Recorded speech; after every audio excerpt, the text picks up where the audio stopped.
Juicy Lucy, Pizza Hut, Hansa's, Tasty Eats, Khyber, Victory Lounge, D Nana's, Goodwill Lounge, Polar Bar, Burger Ranch, Reg Wright Sports, Govender Sports, The Hub, Ackerman's, Capitans, Buggets, Twin Stores, Ideals, Telford's Shoes, Greaterman's. You were on a roll.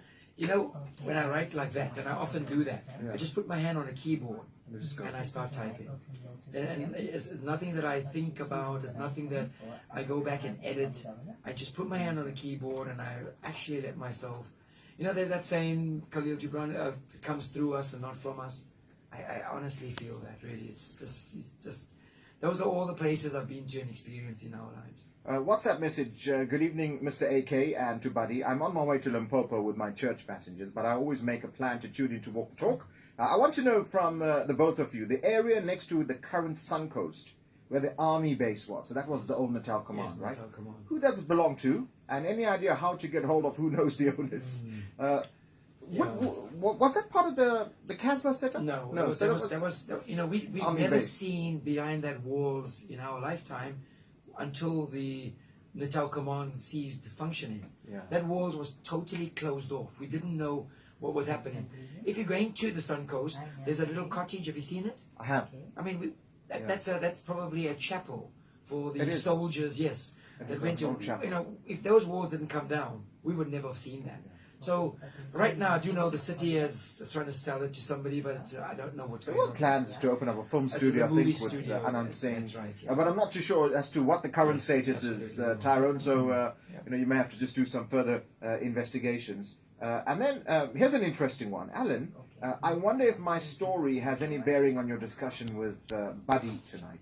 But my memories of the Casbah race back to the times when I used to buy my vegetables at the down market. Then walk up and leave my bags with the guy who used to look after our bags for a small fee. It was amazing that after shopping at Top Market, we would return to pick up our bags. Mind you, not one thing would go missing from our bags. Those were the days, my friend, and we thought they'd never end. You know, that's from Vicky Pillay in Cape Town tonight. Wonderful. You know, just talking about that, when you would go to the market then, because I would go with my dad, they would just carry a big carry bag. So if you were buying green beans, and they put it into that the scale. They didn't put it in a packet. They just poured the green beans into the carry bag. So if you bought dhania, then they just threw it in the same bag. So when you got home, you basically had a bag full of vegetables. Our next caller is someone who I think, if I say the name, it would bring back some memories for you. George Mudley. Oh, yeah. You know the name George Mudley? Of course. Absolutely. Evening, George Mudley. Welcome to Lotus FM. How are you tonight? Hello, Uncle George. How are you, sir? Wonderful. Thank you very much for coming on. Yeah. We had a chat the other day. Yeah, absolutely. Ocean Terminal. So tell us about your time there. What do you remember most? Your dad opened up the deli. There you go. Yeah. Right.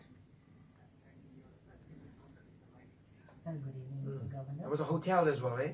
It was one of the first Indian hotels in Durban. That's so right. when you were Lighty, did you hang out at the deli? When you were Lighty, when you were much younger, Uncle George? Right. And what are your memories of working with Dad? It's a family.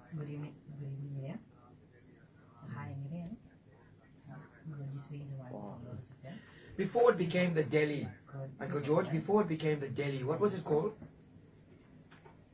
What was it called before it became the deli? Uncle George, I'm going to ask you to turn off the radio if you don't mind, because I think that's why you're struggling to hear us. Please, if you don't mind. Ah, much better. Yeah.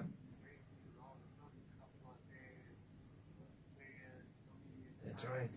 That's right. That's right. Then across the road from the deli was the hotel, West End Hotel, in Pine Street. Yeah, and that was where Uncle what's his name that ran the hotel. He was the barman at first. Subri. That's what a story that was as well. Subri barman. Eventually owning it.